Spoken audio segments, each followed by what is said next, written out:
ठंड में ससुराल के आलू पराठे टमाटर के पराठे। सर्दियों की ठंडी सुबह थी। अविका अपनी रसोई में गर्मा गर्म आलू के पराठे बना रही थी। तभी बाहर डाइनिंग टेबल पर बैठे उसके ससुराल वाले आवाज देते हुए बोलते हैं, भाभी कितनी देर लगेगी आलू का पराठा बनने में? बड़ी तेज भूख लगी हुई है। सच में भाभी जल्दी से आओ और नहीं रुका जा रहा। अब तो मेरे पेट में चूहे डिस्को डांडिया खेल रहे हैं। अरे सच में सर्दियों में तो भूख भी ऐसी लगती है ना कि बर्दाश्त नहीं होती है। बहू जल्दी से ले आ नाश्ता। पता चला कि सब आलू के पराठे का इंतजार करते करते बेहोश हो गए। अरे इतना बड़ा परिवार बनाने वाली अकेली बहू है, थोड़ा सब्र कर लो, सबको मिल जाएगा अभी नाश्ता। गायत्री इतना बोलती है कि तभी अविका अपने हाथों में गर्मा गर्म आलू के पराठे और साथ में धनिया पुदीने की चटनी लेकर आती है। अरे दादी जी कोई बात नहीं, ये देखिए मैं सबके लिए गर्मा गर्म आलू के पराठे बनाकर ले आई हूँ। आप सब अब आराम से मजे लेकर आलू के पराठे खाइए। सबसे पहले ना पराठा मेरी प्लेट में रख दो, क्योंकि मुझे सब्र नहीं हो रहा है। और आलू का पराठा खाने के लिए वैसे भी तुम इतना स्वादिष्ट बनाती जो। अविका सबसे पहले अपने पति रजत की थाली में गर्मा गर्म आलू का पराठा रखती है और उसके बाद बाकी सभी को भी आलू के पराठे और चटनी रख देती है। तभी उसके देवर रोहन के फोन पर उसकी गर्लफ्रेंड ईशा का कॉल आता है। हेलो, आ गया घर की छोटी बहू का भी फोन। अरे रोहन बोल इससे कि ये तेरा पीछा छोड़ दे, हम नहीं करवाने वाले तेरी शादी इससे। दादी कैसी बातें कर रही हैं आप? सुबह सुबह ऐसा खतरनाक मजाक मत कीजिए। आप फोन उठा लीजिए देवर जी, कब से बजे जा रहा है फोन आपका? रोहन जल्दी से नाश्ता करके टेबल से उठता है और फिर जाकर सोफे पर बैठ जाता है और अपनी गर्लफ्रेंड ईशा से बात करने लगता है। मुझे लगता है समय ना गवाते हुए मैं रोहन की शादी उसकी पसंद की लड़की से करवा ही देनी चाहिए। मैं भी यही कहने वाला था, वैसे भी उसकी शादी की उम्र हो गई है। हाँ क्यों नहीं, मैं तो बहुत ज्यादा एक्साइटेड हूँ देवर जी की शादी के लिए। तो ठीक है, फिर बोल देते हैं रोहन से कि वो ईशा को बोल दे कि वो अपने घर वालों से बात कर ले। भैया की सर्दियों में शादी होगी तो मजा ही आ जाएगा। बढ़िया सा मेकअप करूंगी, बढ़िया सी साड़ी पहनूंगी, अपने भाई की शादी में सबसे ज्यादा मैं चमकूंगी और तुमसे ज्यादा तो मैं चमकूंगी। आखिरकार घर की छोटी बेटी ही सबसे सुंदर होती है। ऐसे ही नाश्ता करने के बाद सभी लोग रोहन से बात करते हैं और थोड़े दिनों बाद ईशा के परिवार वाले रोहन के घर रिश्ते की बात करने के लिए आ जाते हैं। जी आपकी बेटी को खाना बनाना तो आता है ना? मेरी बेटी खाना बनाने में एकदम परफेक्ट है। आप तो कैसा भी खाना बनवा लीजिए, सब कुछ बहुत अच्छा बनाती है। फिर तो बहुत अच्छी बात है। सबसे अच्छे तो मेरी बेटी टमाटर के पराठे बनाती है। क्या कहा, टमाटर के पराठे? हमने तो कभी नहीं खाया टमाटर के पराठे। कोई बात नहीं जी, जब मेरी बेटी आपके घर बहू बनकर आ जाएगी तो फिर देखना वो आपको टमाटर के पराठे बनाकर खिलाया करेगी। वैसे खाना तो हमारी अविका बहू भी बहुत अच्छा बनाती है। आज तक कभी कोई शिकायत नहीं आई है हमें उससे। और हम अपनी बहू छोटी बहू से भी यही उम्मीद करते हैं कि वो हमारी बड़ी बहू की तरह ही हर चीज में अव्वल हो। चिंता मत कीजिए, मेरी बेटी से आपको शिकायत का कोई मौका नहीं मिलेगा। ऐसी दोनों परिवार वाले आपस में बातचीत करके रिश्ता तय कर देते हैं और दोनों परिवारों में शादी की तैयारी होना शुरू हो जाती है। अविका बहुत अच्छे से घर में शादी की तैयारी को संभाल रही थी। देख तो तेरी बहू कितने अच्छे से तैयार कर रही है, कितनी अच्छी सजावट की इसने, सारी थीम बहुत अच्छी सेलेक्ट की है। हाँ बिल्कुल सही कहा, अविका बहू बहुत अच्छी है, बड़े अच्छे से अपनी जिम्मेदारियों को निभाती है। ये बात तो तुमने बिल्कुल सही कही है। जब से अविका बहू आई है घर की जिम्मेदारी को अच्छे से संभाल रही है, मुझे तो कोई चिंता ही नहीं है। हाँ अब देखते हैं, तेरी अरेंज मैरिज वाली बहू तो बहुत अच्छी निकली, लेकिन अब देखना है कि तेरी लव मैरिज वाली बहू कैसी निकलेगी, क्योंकि लव मैरिज वाली का इतना कुछ खास भरोसा नहीं होता। हाँ बिल्कुल सही कहा, वो तो जब घर में आएगी तब पता चलेगा। देखते हैं फिर कौन ज्यादा अच्छा निकलता है, वो भी घर को जोड़ कर रखेगी या तोड़ कर, बाद में ही पता चलेगा। वहीं थोड़ी दूर खड़ी अविका अपनी तारीफ सुनकर बहुत खुश हो रही थी। अरे भला मेरी बराबरी भी कोई कर सकता है, चाहे कोई भी क्यों ना आ जाए। मैं तो घर में नंबर 1 ही रहूंगी, आखिर मैं हूँ जो इतनी खास। खुश होकर अविका बाकी का काम करती है और थोड़े ही दिनों में रोहन और ईशा की धूम धड़ाके से शादी हो जाती है। शादी के बाद जब ईशा अपनी पहली रसोई की रस्म करती है तब तो बताइए कि आज मुझे क्या बनाना है मेरी पहली रसोई की रस्म में? जो हमारी बड़ी बहू कहेगी वही बना दो, क्योंकि आज तक हमारे घर में हमारी बड़ी बहू की चलती है, तो बड़ी बहू से पूछ लो, तो जो बड़ी बहू कहे वही बना दो। एक काम करो ईशा, तुम सबके लिए ना मूंग दाल का हलवा बना दो। अविका के कहने पर ईशा रसोई में जाती है। आज तो बहुत कड़ाके की ठंड है और ऐसे में मूंग दाल का हलवा खाने में मजा आ जाएगा। अब देखना ऐसा हलवा बनाऊंगी सब खाते रह जाएंगे। चलो अब बनाना शुरू करती हूँ। और वो हलवा बनाना शुरू कर देती है। उसे काफी देर तक चूल्हे पर अच्छे से पकाने के बाद जब हलवा बनकर तैयार हो जाता है, जिसके बाद वो अपने हाथों का बनाया हुआ हलवा अपने घर वालों को खाने के लिए देती है। हलवा तो बहुत अच्छा बना है बहू, लेकिन हमारी अविका बहू भी ज्यादा अच्छा हलवा बनाती है। अविका के हाथ में भी जादू था। अविका भी बहुत अच्छा हलवा बनाती है और तूने भी कमाल कर दिया। अब वो तो है ही, इतने सालों से खाना जो बना रही हूँ, एक्सपीरियंस नाम की भी तो कोई चीज होती है। पर तुम्हारे हाथों का हलवा भी अच्छा बना हुआ है, मुझे बहुत अच्छा लगा। हाँ, जो बना है खा लो और बहू को शगुन देकर उसकी पहली रसोई की रस्म को पूरा करो। हाँ, मुझे भी हलवा बहुत स्वादिष्ट लगा। हमें भी अच्छा लगा भाभी। अब मीठा तो हो गया, आज चटपटे में क्या बना रही हो भाभी? वही जो आप कहेंगी। अब खाने में पूरी सब्जी बना दो। ऐसे ही सभी लोग ईशा के हाथ का बना हुआ हलवा खाते हैं और उसे शगुन देकर पहली रसोई की रस्म को पूरा कर देते हैं। तब ईशा सबके लिए गर्मा गर्म आलू पूड़ी बनाती है, जिसके बाद सभी बड़े मजे से खाना खाते हैं। अरे वाह, खाना तो बहुत ही स्वादिष्ट बनाया है ईशा बहू ने। वो भी हमारी अविका बहू से कुछ कम नहीं है, बहुत ही स्वादिष्ट खाना बनाती है। जी पिताजी, हमारी अविका बहू भी बहुत अच्छी है, बहुत अच्छा खाना बनाती है। ऐसे ही अभिषा बहू है। थोड़े दिन गुजरते हैं और ईशा के ससुराल वाले ज्यादातर हर काम में हमेशा अविका की ज्यादा तारीफ किया करते थे, लेकिन ईशा कभी इस बात का बुरा नहीं मानती थी। पर अविका सभी की तारीफ से हमेशा ही चने के झाड़ पर चढ़ जाया करती थी। ये लव मैरिज वाली बहू चाहे कितना भी कुछ क्यों ना करे, पर इस अरेंज मैरिज वाली बहू का मुकाबला नहीं कर सकती, क्योंकि अरेंज मैरिज वाली बहू ही घर वालों की पसंद की होती है और लव मैरिज वाली बहू खाली उसके पति की पसंद की होती है। नई बहू के आ जाने के बाद सबके मुंह पर बस एक ही नाम है, अविका, अविका और अविका। भले ही ईशा कोई काम करती है, लेकिन पहले तारीफ मेरी होती है। ऐसे ही एक दिन ईशा अपने ससुराल वालों के लिए सुबह सुबह टमाटर के पराठे बनाने की तैयारी करती है। आज तो मैं सबको अपने हाथों के टमाटर के पराठे खिलाऊंगी। वैसे भी घर में सभी को पराठे खाना बहुत पसंद है। आई होप सो कि सबको टमाटर के पराठे भी पसंद आ जाएं। ईशा पहले पूरे परिवार वालों की जरूरत के अनुसार 1 किलो से ज्यादा टमाटर लेती है और उन टमाटर को अच्छे से धो और छील कर पराठे बनाने के लिए उनका मसाला तैयार करती है और गर्मा गर्म टमाटर के पराठे बनाना शुरू कर देती है और पूरे घर में टमाटर के पराठे की खुशबू फैल जाती है। बाहर बैठे सभी घर वाले बात करते हैं। क्या बात है, आज तो रसोई से बड़ी अच्छी अलग ही खुशबू आ रही है। अविका बहू क्या बना रही है? अरे अविका नहीं, आज तो छोटी बहू कुछ बना रही है। उसी ने पूरे घर को महकाया हुआ है। बड़ी अनोखी सी खुशबू आ रही है जो आज तक घर में नहीं आई थी। मुझे पता है कि ईशा क्या बना रही है, पर मैं बताऊंगा नहीं, सरप्राइज ही रहने देता हूँ आप सबके लिए। अरे बता दे बेटा, हमसे क्या छुपाना। वैसे भी अभी हमारे सामने खाना आएगा तो हम सब खाने ही वाले हैं। अरे नहीं, आप पहले ईशा को वो बनाकर लाने दीजिए जो वो बना रही है, फिर आप लोग खाकर ही बताना कि आपको कैसा लगा और कैसा नहीं। मैं तो बहुत ज्यादा एक्साइटेड हूँ ईशा भाभी के हाथ का कुछ नया बना हुआ खाने के लिए, क्योंकि खुशबू इतनी अच्छी आ रही है। वो खाना कितना अच्छा होगा। सभी लोग थोड़ा सा इंतजार करते हैं और तभी वहाँ पर ईशा अपने हाथों के बने हुए गर्मा गर्म टमाटर के पराठे लेकर सबके पास आती है। तो सर्दियों के मौसम में पेश है आप लोगों के लिए ईशा के हाथ के बने हुए स्पेशल टमाटर के पराठे। मुझे पक्का यकीन है कि ये पराठे आप लोगों को बहुत पसंद आएंगे और आप सब बहुत मजे से खाएंगे। भाभी, टमाटर के पराठे सुनने में तो बहुत अच्छा लग रहा है, खाने में भी फिर तो अच्छे ही होंगे। हाँ, क्यों नहीं। सब लोग 2 मिनट रुकिए, गर्मा गर्म सबको टमाटर के पराठे परोस देती हूँ। ईशा अपने सभी ससुराल वालों को जल्दी से गर्मा गर्म टमाटर के पराठे खाने के लिए देती है। सभी लोग जैसे ही ईशा के हाथ के बने हुए टमाटर का पराठा खाते हैं तो उनकी आंखों में एक अलग ही चमक आ जाती है और देखते ही देखते थोड़ी देर में ईशा के हाथ के बनाए सारे टमाटर के पराठे सफाचट हो जाते हैं। अरे भाई, मजा आ गया बहू। ऐसे टमाटर के पराठे तो हमने पहली बार खाए हैं।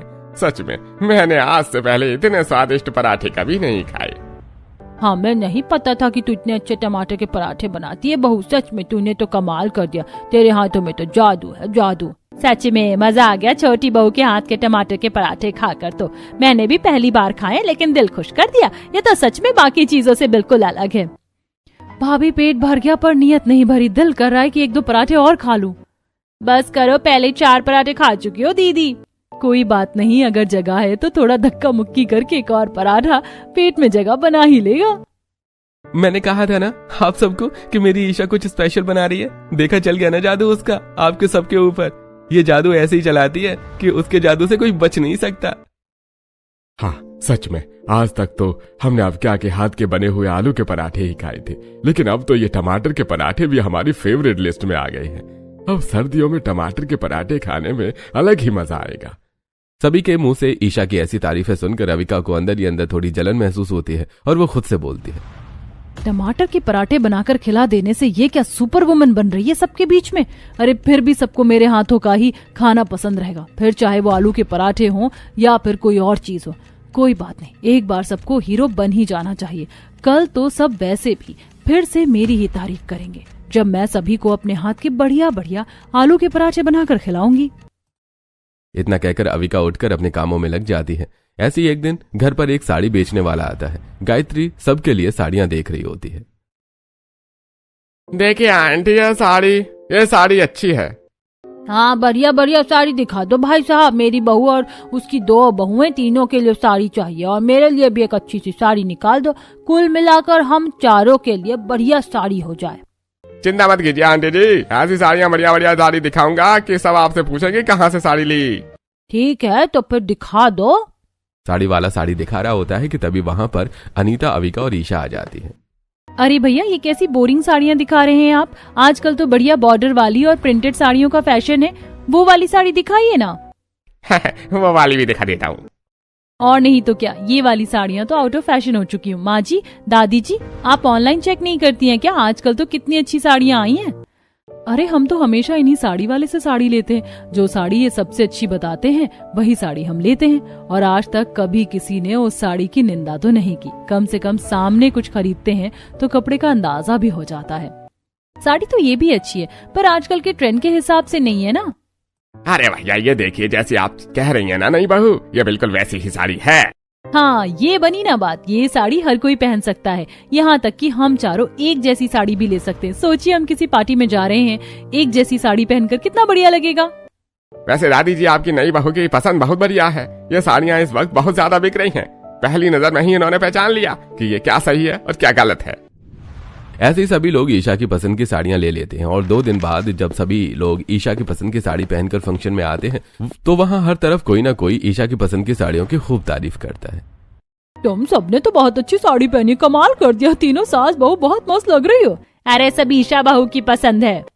और फंक्शन से आने के बाद सभी लोग, ईशा बहू की पसंद तो सबसे अच्छी है। उसकी पसंद की साड़ियों की वजह से आज कितनी तारीफ हुई है हमारी फंक्शन में। सच में ईशा बहू ने तो खाना बनाकर भी दिल जीत लिया और अपनी पसंद की साड़ी पहनाकर भी दिल जीत लिया। अरे ऐसी कोई बात नहीं है, बस मुझे सारी चीजें ट्रेंड के हिसाब से करना अच्छा लगता है, और जो चीज ट्रेंड में हो वो ईशा ना करे, ऐसा हो ही नहीं सकता। वक्त गुजरता चला जाता है और अब घर में जिस किसी को भी कोई काम होता है तो उसकी जुबान पर बस ईशा का ही नाम होता है। ईशा बहू, मेरा चश्मा नहीं मिल रहा है, कहाँ रखा हुआ है? आपका चश्मा आपके कमरे में टेबल पर रखा हुआ है दादाजी, मैं भी ला देती हूँ। ईशा चश्मा लाकर महेंद्र को दे देती है और उसके बाद गायत्री के पास जाती है। अरे ईशा बहू, कहाँ है तू? बहू जल्दी आजा, मेरे पैरों की मालिश कर दे। ठंड में तो मेरे घुटने और भी ज्यादा दर्द कर रहे हैं। लाइए दादी जी, मैं आपके पैरों की मालिश कर देती हूँ और फिर आप रजाई लेकर आराम करना। आपके घुटनों का दर्द एकदम गायब हो जाएगा। सच में जब से तू घुटनों की मालिश करने लगी है ना, मेरे घुटने काम करने लग गए हैं। गायत्री की मालिश करने के बाद जब ईशा नीचे जा रही थी तब रास्ते में कावेरी कहती है, भाभी मुझे और रोशनी को आज फंक्शन में जाना है, हमें रेडी कर दो ना। हाँ हाँ, क्यों नहीं, जरूर रेडी कर दूंगी। हाँ, क्योंकि आपके हाथों का मेकअप ना हमेशा बहुत ही ज्यादा नेचुरल और अट्रैक्टिव होता है। ऐसे हर कोई अपने छोटे बड़े काम के लिए ईशा को ही पुकारने लगता है। ऐसी एक सुबह जब दोनों बहुएं नाश्ता बना रही होती हैं। तुम रहने दो ईशा, सबके लिए नाश्ता मैं बनाऊंगी। पर मैं तो पहले ही सबके लिए टमाटर के पराठे बनाने की तैयारी कर चुकी हूँ। तो क्या हुआ, मैं सबके लिए आलू के पराठे बनाने वाली हूँ। टमाटर के पराठे बनाने का प्लान कैंसिल कर दो। तो एक काम करते ना दीदी, आप आलू के पराठे बना लीजिए और मैं टमाटर के पराठे बना लेती हूँ। लेकिन मुझे पता है ना कि सब लोग आलू के पराठे ही खाएंगे, तो फिर तुम टमाटर के पराठे बनाकर क्यों अपना भी टाइम खराब कर रही हो? अब जब मैंने तैयारी कर ली है तो मैं सारी चीजें बेकार तो जाने नहीं दूंगी। इसीलिए टमाटर के पराठे तो मैं बनाऊंगी, और कोई नहीं खाएगा तो फिर मैं खा लूंगी, क्योंकि मुझे तो खाना पसंद है ना। ऐसे ही दोनों बहुएं आलू और टमाटर के पराठे बनाना शुरू कर देती हैं, जिसके बाद दोनों पराठे ले जाती हैं और सभी लोग एक साथ आलू और टमाटर के पराठे देखकर हैरान हो जाते हैं। क्या बात है, आज एक साथ आलू और टमाटर दोनों के पराठे बने हैं। ये तो बढ़िया बात है, पर अब कौन सा पराठा खाएं? आलू का पराठा खाएं या फिर टमाटर का पराठा? मेरे पास एक आइडिया है माँ, हम एक आलू का और एक टमाटर का पराठा खा लेते हैं। बिल्कुल सही, चलो भाभी एक एक करके अपना अपना बनाया हुआ पराठा हमारी थालियों में रख दो। ईशा और अविका दोनों सभी की प्लेट में एक एक आलू का और एक एक टमाटर का पराठा रख देती हैं और सभी लोग बहुत ही मजे लेकर आलू और टमाटर के पराठे खाते हैं। वक्त गुजरता चला जाता है। ऐसे ही एक दिन दोनों घर की सफाई कर रही होती हैं। तभी ईशा हाथों में पोछे की बाल्टी लेकर आती है और अविका झाड़ू लगा रही होती है। ये पोछे की बाल्टी तुम रख दो, घर की सफाई मैं ज्यादा अच्छे से करती हूँ, मैं खुद कर लूंगी। क्यों, मैं भी अच्छी सफाई करती हूँ दीदी, बल्कि आप झाड़ू ठीक से नहीं लगा रही हैं। वो देखिए अभी भी सोफे के पीछे कचरा रह गया है। मैं वहां पर दोबारा से झाड़ू लगाने वाली थी। अपने आप को ज्यादा होशियार समझने की जरूरत नहीं है। हाँ, दिख रहा है। अब सब लोग मेरी तारीफ करते हैं, मुझे अच्छा कहते हैं ना, तो आपको जलन हो रही है। मैं नहीं जलती तुमसे, आई समझ। जलन तो आपके चेहरे पर साफ साफ दिख रही है, तभी तो आप मुझे पोछा नहीं लगाने दे रही हैं, क्योंकि जब तक मैं पोछा ना लगा दूं ना तो पूरा घर चमकता नहीं है। ऐसे ही दोनों बहुओं के बीच की झगड़े की आवाज सुनकर घर के सभी लोग वहां पर आ जाते हैं। जिस बात का डर था वही हो रहा है, दोनों बहुओं के बीच में लड़ाई हो रही है। अब क्या करेंगे, कहीं दोनों भाभी अलग होने की प्लानिंग तो नहीं कर रही हैं? अलग होने की प्लानिंग नहीं कर रही हैं, बल्कि अपने आप को अच्छा प्रूव करने की प्लानिंग कर रही हैं। दोनों बहू को लड़ता हुआ देखकर सभी घर वाले मिलकर उन दोनों को शांत करवा देते हैं। लेकिन अब अविका और ईशा के बीच की लड़ाई बहुत ज्यादा बढ़ने लगती है और वो घर के काम से लेकर रसोई के काम तक हर चीज के कंपटीशन करने लगती है। ऐसे एक दिन जब घर वाले मूंग का दाल का हलवा खाने की डिमांड कर देते हैं, तब सबके लिए मूंग का हलवा मैं बनाऊंगी। मैंने कह दिया ना, घर की बड़ी बहू मैं हूँ तो हलवा मैं बनाऊंगी। जब सबको मेरे हाथ के टमाटर के पराठे पसंद है तो सबको मेरे हाथ का ही मूंग का हलवा भी पसंद आएगा, इसीलिए हलवा मैं ही बनाऊंगी। अगर तुम्हें इतना ही घमंड है ना अपने टमाटर के पराठों और अपने हाथ के स्वाद पर, तो ठीक है, हम दोनों ही हलवा बना लेते। फिर जो जिसके हाथ का हलवा खाकर ज्यादा तारीफ करेगा, अपने आप फैसला हो जाएगा कि कौन अच्छा और कौन बेकार। तो ठीक है, बना लो आप भी मूंग दाल का हलवा, मुझे कोई दिक्कत नहीं है। वैसे भी मुझे तो पता ही है कि फैसला क्या होगा। अब दोनों बहुएं मिलकर अलग अलग मूंग दाल का हलवा बनाते हैं और उसके बाद सभी घर वालों के पास ले जाते हैं। सभी घर वाले दोनों बहुओं के बीच में लड़ाई नहीं करवाना चाहते थे, इसीलिए सभी परिवार वाले दोनों हलवे को मिक्स कर देते हैं। अरे ये आपने क्या कर दिया, दोनों हलवों को मिला क्यों दिया? क्योंकि हलवा तो मूंग दाल का ही है ना, फिर चाहे तूने बनाया हो चाहे अविका बहू ने बनाया हो। लेकिन आप लोगों को अलग अलग खाकर देखना था ना कि किसने मूंग का हलवा सबसे अच्छा बनाया है। अरे तुम दोनों ही बहुत अच्छा खाना बनाती हो, हमें पता है, इसीलिए तो हमने सारा मूंग दाल का हलवा मिला दिया। लेकिन हम तो ऐसा नहीं चाहते थे ना।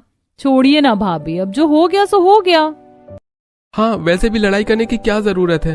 अब तो हलवा न सिर्फ अविका भाभी करा और न सिर्फ ईशा करा, अब तो दोनों का हलवा एक ही हो चुका है। तो बेहतर यही है कि अब हलवे को खा लिया जाए। अरे क्योंकि अगर हलवा ठंडा हो गया है तो फिर उसके खाने का मजा भी नहीं आएगा। अरे तुम दोनों भी बैठ जाओ बहू और गर्मा गर्म हलवा खाओ। अविका और ईशा गुस्से में मुंह बनाते हुए सभी के साथ बैठ जाती हैं और मूंग दाल का हलवा खा लेती हैं। अब घर वाले बहू के बीच चल रही कंपटीशन से परेशान हो जाते हैं और अब हर दिन घर में ज्यादातर एक ही मुद्दा चढ़ा रहता है। मैंने कह दिया ना कि मेरे आलू के पराठे सबसे अच्छे हैं, तो इसका मतलब मेरे आलू के पराठे सबसे अच्छे हैं। लेकिन मेरे टमाटर के पराठे आपके आलू के पराठे से भी ज्यादा अच्छे हैं। इस बात को आप गांठ बांध लीजिए दीदी। मेरे आलू के पराठे ज्यादा अच्छे हैं, मेरे टमाटर के पराठे ज्यादा अच्छे। देख लेना, चाहे कुछ भी हो, घर वाले टमाटर के पराठे ही खाएंगे। तो ठीक है, इस बात का फिर फैसला आज होकर ही रहेगा कि हम दोनों में से कौन बेहतर है।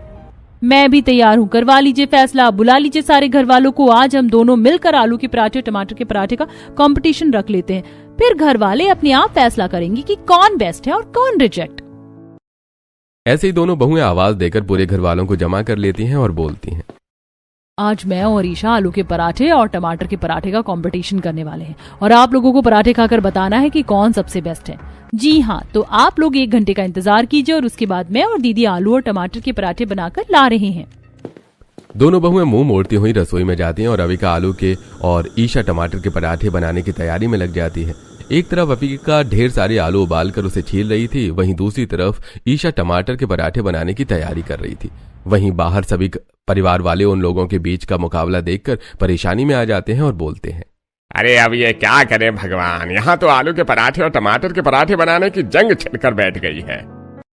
मुझे लगता है कि हमें दोनों बहू के बीच मुकाबला शांत करवाने के लिए आधा आधा बट जाना चाहिए, क्योंकि अगर इन दोनों में से कोई एक भी जीत जाएगी तो दोनों का ही दिल टूट जाएगा और बहुत बुरा लगेगा। हम एकदम बराबर हिस्सों में बट जाते हैं ताकि दोनों का मैच टाई हो जाए और कोई जीत ना सके। बिल्कुल सही कह रही हैं आप माँ जी। 4 लोग आलू के पराठे की तरफ और 4 लोग टमाटर के पराठों की तरफ हो जाते हैं ताकि दोनों का मैच टाई हो जाए। हाँ, ये बिल्कुल सही रहेगा। इससे बहू के बीच में लड़ाई भी नहीं होगी और उनकी जंग भी यहीं रुक जाएगी। तो फिर ठीक है, मैं, पापा, रजत भैया और दादी आलू के पराठे की टीम में हो जाते हैं, यानी कि अविका भाभी की तरफ, और मैं, मम्मी, दादाजी और रोहन भैया टमाटर के पराठे की टीम में हो जाते हैं, यानी कि ईशा भाभी की तरफ। तो सब अच्छे से याद रखना कौन किसकी टीम में है। जहां बाहर सभी लोग अपनी प्लानिंग कर रहे होते हैं, वहीं अंदर दोनों बहुएं पूरे जोरों शोरों से आलू और टमाटर के पराठे बनाती हैं। एक चूल्हे पर अविका आलू के पराठे बना रही थी, वहीं दूसरे चूल्हे पर ईशा टमाटर के पराठे बना रही थी। पसंद तो सबको मेरे आलू के पराठे ही आएंगे। कहते हैं कि एक बार को कुत्ता पाल लो, लेकिन गलतफहमी नहीं पालनी चाहिए। खाना बनाने के बाद सभी के लिए गर्मा गर्म पराठे लेकर आती है और सभी की प्लेट में आलू और टमाटर के पराठे खाने के लिए परोस दिए जाते हैं। तो अब आप लोग पराठे खाकर बताइए कि कौन जीता और कौन हारा। बिल्कुल, आप सभी को टमाटर के पराठे का वास्ता, सच्चाई का साथ ही देना है आप लोगों ने। सबसे पहले पूरे परिवार वाले आलू के पराठे को टेस्ट करते हैं। आलू के पराठे सबसे बेस्ट हैं। आलू के पराठे का स्वाद बहुत ज्यादा अच्छा है, हमेशा की तरह। मुझे भी आलू के पराठे बहुत अच्छे लगे। और मुझे तो मेरी पत्नी के हाथों का बनाया हुआ आलू का पराठा सबसे ज्यादा पसंद आया। इसके बाद टमाटर के पराठे को टेस्ट किया जाता है। लेकिन ये टमाटर के पराठे बहुत ज्यादा अच्छे हैं। सच में टमाटर के पराठे का स्वाद भी बहुत ज्यादा बढ़िया है। बिल्कुल सही, ईशा बहू ने बहुत अच्छे टमाटर के पराठे बनाए हैं। मेरे लिए तो टमाटर के पराठे ऑलवेज बेस्ट हैं। ऐसे ही सब लोगों के जवाब सुनकर दोनों बहू के कंपटीशन के बीच में बराबरी का मुकाबला हो जाता है और दोनों में से कोई भी जीत नहीं पाता है। ये ठीक नहीं हुआ। या तो सिर्फ आलू के पराठे जीतने चाहिए थे या सिर्फ टमाटर के पराठे जीतने चाहिए थे। दोनों को बराबरी पर बिल्कुल नहीं आना चाहिए था। कोई बात नहीं, ये मुकाबला यहीं पर खत्म नहीं होगा, बल्कि हमारे बीच हुए मुकाबले का फैसला हो चुका है। फैसला कैसे हुआ बताना जरा तुम। अब जिन लोगों ने आलू के पराठों को चुना है वो लोग आलू के पराठे की तरफ ही रहेंगे, यानी कि आपकी टीम में रहेंगे, और जिन लोगों ने टमाटर के पराठे को चुना है वो लोग मेरी टीम में रहेंगे। हिसाब बराबर हुआ। आज के बाद आलू के पराठे वाली टीम को सिर्फ आलू के पराठे खाने को मिलेंगे और दूसरी तरफ टमाटर की टीम के पराठे वालों को टमाटर के पराठे खाने को मिलेंगे। बस ठीक है, बिल्कुल सही कहा। वैसे भी आलू के पराठे की टीम को जरूरत नहीं है टमाटर के पराठे खाने की। ईशा और अविका की बात सुनकर दोनों परिवार वाले बहुत ज्यादा हैरान हो जाते हैं, लेकिन घर में शांति बनाए रखने के लिए सभी परिवार वाले चुपचाप उनकी बातों को मान लेते हैं। ऐसे ही वक्त गुजरता जाता है और अविका हर दिन अपनी टीम वालों को आलू के पराठे बनाकर खिलाती, वहीं दूसरी तरफ ईशा हर दिन सबको टमाटर के पराठे बनाकर खिलाती है। अरे हमें तो लगा था कि हम दोनों बहू के बीच में मुकाबले की एकाग्रता करवाकर बात को खत्म कर देंगे, लेकिन यह तो हमारे गले में ही मुसीबत पड़ गई है। और नहीं तो क्या, हर सुबह आलू के पराठे खा खाकर मेरा तो मुंह का स्वाद ही खराब हो गया है। लेकिन अब क्या करें, बहू ने तो हम दोनों को इंडिया पाकिस्तान की टीम की तरह बांट दिया है। अगर दोनों में से किसी को भी कुछ कहा तो दूसरी को बुरा लग जाएगा। अब एक मियान में 2 तलवारें हो तो दोनों का खटकना तो बनता ही है। घर में 2 बहुएं हैं तो लड़ाई होनी भी बनती है। लेकिन दोनों भाभियों की लड़ाई में हम तो आटे में घुन जैसे पिस रहे ना। और नहीं तो क्या। अरे दिमाग खराब हो गया है हर रोज नाश्ते में सुबह सुबह एक ही चीज देखकर। लेकिन अब करें तो क्या करें, वो भी तो समझ नहीं आ रहा है। एक काम करते हैं ना, दोनों के बीच में सुलह करवाने की कोशिश करते हैं, क्या पता दोनों मान जाएं। पूरा परिवार मिलकर तरह तरह की कोशिश करता है जिससे अविका और ईशा के बीच चल रहा टमाटर के पराठे और आलू के पराठे का विश्व युद्ध थम जाए। लेकिन दोनों का विश्व युद्ध थमने की जगह और ज्यादा विकराल रूप ले लेता है। और ऐसे ही एक दिन जब गायत्री ईशा को आवाज देती है, ईशा बहू जरा यहाँ आना, मेरी चप्पल नहीं मिल रही है, देखना कहीं पलंग के नीचे तो नहीं चली गई। मुझे क्यों आवाज दे रही है? अपनी अविका बहू को ही आवाज दीजिए ना। आखिर आपने तो उसके आलू के पराठे को चुना था, तो फिर मुझे क्यों अपने काम के लिए बुला रही हैं? मैं नहीं करने वाली आपका काम। इतना कहकर ईशा वहां से और पैर पटकती हुई चली जाती है, जिसके बाद गायत्री अविका को आवाज देती है और वो उसकी चप्पल ढूंढ कर देती है। ऐसे ही एक दिन जब राजेश अविका को आवाज देता है, अरे बहू, जरा 2 कप चाय बना देना, मेरा और पापा जी का चाय पीने का मन कर रहा है। आप मुझे चाय बनाने के लिए क्यों बोल रहे हैं? आप जाकर अपनी ईशा बहू से बोलिए ना। आपने तो उसके टमाटर के पराठे को वोट दिया था, तो आपका काम वही करेगी, मैं क्यों बनाऊं आप लोगों के लिए चाय। इतना बोलकर अविका वहां से चली जाती है, जिसके बाद राजेश ईशा को बुलाता है और उससे चाय बनवाता है। ऐसे ही अब दोनों बहुएं अपनी विपक्षी पार्टी के लिए किसी भी सदस्य का कोई भी काम नहीं करती हैं और इन सब बातों के चलते अब परिवार के मुसीबतें और ज्यादा बढ़ती चली जाती हैं। अरे दिन ब दिन बहुओं की मनमर्जियां तो बढ़ती ही चली जा रही हैं। अगर ऐसा ही चलता रहा तो एक दिन घर का बंटवारा हो जाएगा। और हम सब जिस पार्टी के सदस्य बने हैं ना, उस पार्टी के सदस्य बने रह जाएंगे। जल्दी ही कुछ करना होगा, वरना ससुर जी जो बोल रहे हैं वो बात बिल्कुल सच हो जाएगी। तो फिर क्या करें? चुपचाप जो हो रहा है वो देखते रहें क्या? लगता है कुछ ऐसा ही करना पड़ेगा, अब और कर भी क्या सकते हैं। आलू पराठे और टमाटर के पराठे की चल रही इस लड़ाई में पूरा परिवार अपने घुटने टेक देता है और जैसा चल रहा होता है सब कुछ वैसा ही चलने देते हैं। गुजरते वक्त के साथ पूरे परिवार में हंसी मजाक होना, एक साथ सबका बैठना, टीवी देखना, मस्ती मजाक करना, ये सारी चीजें घटती चली जाती हैं। लेकिन अब हम क्या कर सकते हैं? हमने कितनी कोशिश करके देखी, लेकिन भाभी हैं कि अपनी जिद नहीं छोड़ रही हैं। झूठी तारीफ करके देख ली, दोनों को एक बराबर साबित करके देख लिया, लेकिन बात ही नहीं बन रही है। ये सब देखकर दोनों बहुएं मन ही मन सोचती हैं, आज आप सब खाना खाकर इतनी जल्दी कमरे में क्यों जा रहे हैं? आप सब तो हर रोज हीटर जलाकर मजे से अपना नाटक देखते थे। क्या करना है बहू, अब देखकर वैसे भी हम सब तो टीम में बट गए हैं ना, एक साथ रहकर क्या करना है। अब दोनों बहुएं सीधा हॉल में पहुंचती हैं और अविका बोलती है, अरे क्या हो गया हमारे परिवार वालों को? ना ठीक से खा रहे हैं, ना ठीक से बोल रहे हैं, ना ही ठीक से बात कर रहे हैं। कहीं मेरे और ईशा की वजह से पूरे परिवार वाले हम दोनों से नाराज तो नहीं हो गए? मुझे इस बारे में ईशा से बात करनी चाहिए। इतना कहकर दोनों बहुएं रसोई में जाती हैं और वापस से मिलकर काम करना शुरू कर देती हैं। थोड़ी देर बाद जब सभी लोग खाना खाने के लिए टेबल पर जाते हैं, तभी दोनों बहुएं सबसे बोलती हैं, ईशा, मैं तुम्हारे पास ही आ रही थी बात करने के लिए। बोलिए दीदी, क्या बात है? क्या आप भी मुझसे वही बात करने के लिए आई हैं जो बात मेरे दिमाग में चल रही है? हो सकता है मैं तो यहाँ पर अपने परिवार वालों की बात करने के लिए आई हूँ। तुम देख रही हो आजकल सभी के स्वभाव में कितना ज्यादा फर्क आ गया है। हम जो देते हैं सब वही खा लेते हैं, कोई शिकायत भी नहीं करते और सारा दिन सब लोग चुपचाप बैठे रहते हैं। मुझे लगता है कि हमने परिवार वालों को आधा आधा बांट दिया और इसीलिए परिवार की खुशियां कम हो गई हैं। हमें अपना ये आलू टमाटर के पराठे वाला मसाला यहीं कहीं खत्म कर देना चाहिए। बिल्कुल सही, शायद तभी फिर से हमारा परिवार एक साथ हंसता मुस्कुराता और खिलखिलाता हुआ नजर आएगा। हम दोनों को पहले ही सब ठीक था जब मिलकर रहते थे, टीम में बांटकर हमने गलत किया। तो आज से आप लोगों को ना तो ईशा की टीम में रहना है और ना ही अविका की टीम में रहना है। अरे क्यों बहू, क्या हुआ? सब कुछ ठीक ठाक तो है ना? सब कुछ ठीक है दादाजी, हम दोनों को हमारी गलती का एहसास हो गया, इसीलिए हम दोनों ने आपस में एक फैसला किया है कि अब हम टमाटर के पराठे और आलू के पराठे को लेकर किसी भी तरीके का कोई झगड़ा नहीं करेंगे। क्या मैं सब बिल्कुल सही सुन रहा हूँ? क्या अब से इस घर में कुछ पहले की तरह होगा? जी हाँ ससुर जी, सब कुछ पहले की तरह ही होगा।